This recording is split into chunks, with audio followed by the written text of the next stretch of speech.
Alright, so this is the great thing about me having the YouTube channel for the tournament scene itself.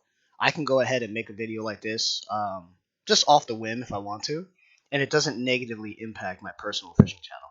So I'm going to go over really quick the 24-hour tournament that's tomorrow and the Tanners Creek tournament that's tomorrow.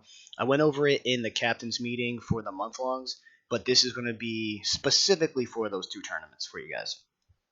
So here we go. Here is the 24-hour tournament tomorrow. Starts at midnight tonight, ends at midnight Saturday night, which is tomorrow night.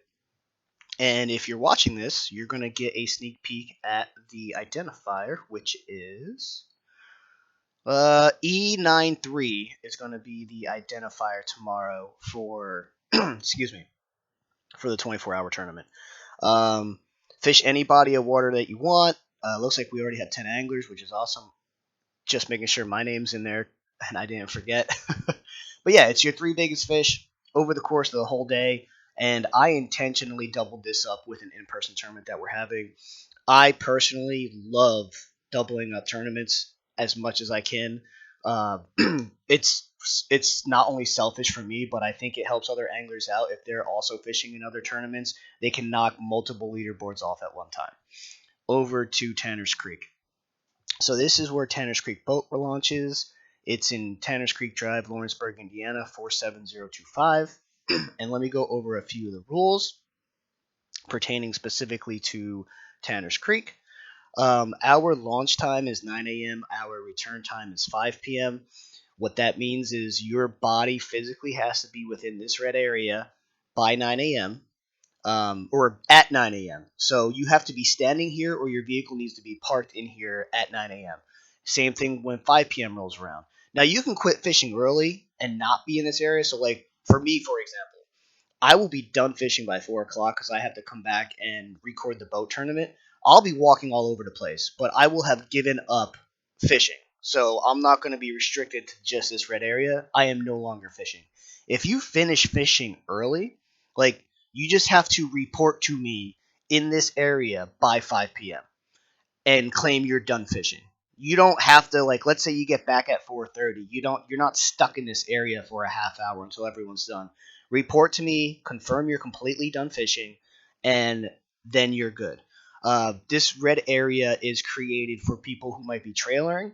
So if you come into this parking lot at 5 p.m. and you're not physically in this red area, you're disqualified. There will be no leniency here. Part of an in-person tournament is being at the launch location with everybody at the same time and returning at the launch location with everyone at the same time. That's just part of how things are ran. There's no fishing in the staging. This is called the staging area. There's no fishing in the staging area at all. So if you are here, you can throw your cast net if you want. I've never caught shad here, so good luck. They could be here, I guess. You can throw your cast net if you want here, but there's no fishing in the staging area. Once you are here, you are done fishing. Now, if it's before 5 p.m., let's say you get back a little early and you still want to fish, you can go either direction and fish a little more. But once you're in this state, there's no fishing in the staging area at any point in time during the tournament. So if you're dragging baits through, pick them up before you get here, and then continue on your merry way once you get past it. Next, trailering. You can trailer and you can fish within 2 nautical miles of the Ohio River in any back creek you want. I don't care if you drive all the way to the Little Miami. I don't care if you drive all the way past Markland Dam. As long as you're fishing a tributary of the Ohio River and you leave here at 9 a.m. and you are back here by 5 p.m., I don't care where you trailer to. I won't be trailering just because I'm filming the boat tournament. I have to be here. I mean, I might trailer to Rising Sun. It honestly just depends on how blown out the Ohio River is. But that's like 10 minutes away. But I have to be back to film the boat weigh-ins at 4 p.m. So there's a slim chance I'll be trailering. At 4 o'clock, that's when the boats are coming back. Please give them courtesy. The area to come back, it's not that wide. So let me pull up Tanners Creek on this. So I want to show you here how wide it is. So remember, this was an established boat tournament first. We are coming in alongside of them, so let's give them some courtesy. So you see this, you see how the creek comes up from the Ohio River. The channel is on the right hand side here. So if you can, if you're coming back up, or if like let's say you're fishing this part of Tanner's Creek and it's closer to that 4 p.m., please try and be on the western side here because the boats are going to be coming up this the eastern side of this because that's where the channel is. So I'm going to ask you guys if you can do that if you're on your way back at 4 p.m. Also between like 3:30 and 4 p.m. just be aware if you are fishing the mouth that there will be boats coming back, and they're going to be coming back fast because they have to. I believe they have to be past the bridge by 4. So once that 3:30, 4 o'clock hits, they will be flying up this. I've seen boats go full speed all the way up to the bridge. So keep that in mind. Let's not piss any boaters off. Try and keep that mouth relatively free and open around 3:30, 4 p.m. Moving on. What else? It's a $50 entry tomorrow with an optional $10 break fish. So bring $60. You're responsible for all the state laws in which you're fishing. If you drive all the way to Ohio, make sure you have an Ohio license if you're fishing their back creeks. If you're crossing the border and going to Kentucky and fishing a Kentucky back creek, make sure you have a Kentucky license. You're responsible for all your law or for all the fishing laws. Indiana and Ohio only allow 3 rods. So if you're fishing in Indiana or Ohio back creek, make sure you only have 3 rods out. They do allow multiple hooks, and our rules allow up to 2 hooks per line. So if you're in an Ohio or Indiana back creek, you can have 2 hooks per your rods, and you're allowed up to 3 rods. If you're in a Kentucky back creek, you are only allowed up to 4 rods. Their state has a maximum. There's no maximum rod limit in Kentucky. However, our rules say 4. So if you have a Kentucky license, if you're in a Kentucky back creek or the Ohio River, you are limited to 4 rods being used at once and 2 hooks per rod. If you only have Ohio or Indiana, remember your laws say you can only use 3 rods. I will not be checking your licenses. This is just for your safety if a game warden does pull you over.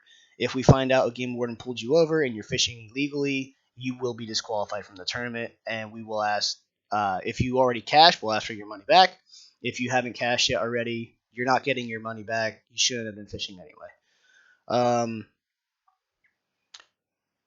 At the end, find Ryan Bortz or myself. We will be checking the ESIF data on your phones. What that means is, so remember, we will be using your phones to check your pictures. So we'll be sliding your pictures up to see date caught, location caught.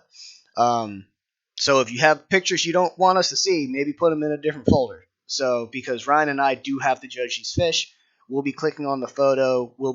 If you swipe up, that's where you can see the ESIF data, where it was caught, when it was caught. We're going to be going over all that for anyone who caches. If you don't cache, I'm not gonna go looking through your. You can show us your pictures, but I'm not gonna go looking through your pictures, just because it would be kind of we got to utilize our time wisely.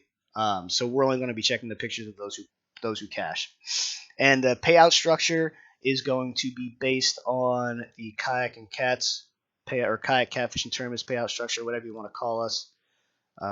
Let me open that up real quick. And that is right here. Don't pay attention to any of these numbers down here. It's up here. 1 to 4 anglers, 100% to first. 5 to 8 anglers, money back to second place, and then whatever is left over, 100% to first. 9 to 14 anglers, money back to third place. 30% to second place after the money back, 70% to first place after the money back. Those percentages are based off of after you give the money back to that final casher. And it is money back means entry fee. Money back does not mean big fish. So if you put $60 in and you place in a position where you get your money back, you get $50 back. You do not get $60 back. That $10 for big fish is not part of your entry fee. That is a side pot. So remember, if you come in third and we're paying out 3 positions and you get your money back, you're getting $50 back, not $60. And I believe that ends it for that. Let me go back to the agenda. Yeah, we're good to go. Just follow our rules. Make sure you know how to measure a fish. There's only 3 boards that are legal. The musky bumper, the Rapala 60-inch, and if you have a Rapala 60-inch, make sure it is mounted to a solid surface. When you're measuring the fish, the hinges have to be clearly locked out. Same thing on the musky bumper. If you're measuring a fish over the hinge, make sure that hinge is locked out. I use a piece of 1/4-inch channel, aluminum channel. And then catch boards, every single catch board is legal. You can use any catch board you want. We suggest the 48-inch because if you're using a 32-inch board and you catch one that's over 32 inches, you only get credit for 32 inches. The board itself has to have the measurements on it. You cannot use a 32-inch catch board and a ruler next to it to extend it. That will not count. It has the only thing that counts is what's on that whatever board you are using. So if you're using a 32-inch catch, you will only get credit for up to 32 inches no matter how big a fish is. If you're using a 48-inch catch board, if you somehow catch a 49-inch fish, and this has happened in the past, if you somehow catch a 49-inch fish, you will not get credit for 49 or 50 inches. You will only get credit for 48 inches. So keep that in mind when you're purchasing a board. That and catch is really thin. I I have no affiliation with any of these. It's just as a judge, catch is harder to read. I don't like judging catch boards because they're harder to read, and I don't like them because, like me personally, when I had one, the way that how thin they are, you lost a little length. I noticed because when you lay something down flat on the musky bumper, it lays it flat. It naturally kind of stretches it, just but more naturally. You're not stretching the fish, but when you lay something flat and it pushes down, it's gonna spread out more and it's going to cradle the fish a lot better. On the catch, it kind of folds over. Ryan Bortz, if you want a question on how to measure a big fish, ask Ryan Bortz. He uses his paddle to kind of balance the catch board out across his kayak and the belly. I don't know. You don't have to do any of that with the musky bumper. That's what I'm trying to say. You have to kind of like fangle around with the catch board. So, but yeah, those are the 3 legal boards or 3 legal companies. Catch, you can actually use any board you want. Any motor is legal. I don't care how many motors you have. Just make sure if you are using a gas motor, it has to be within your manufacturer limits.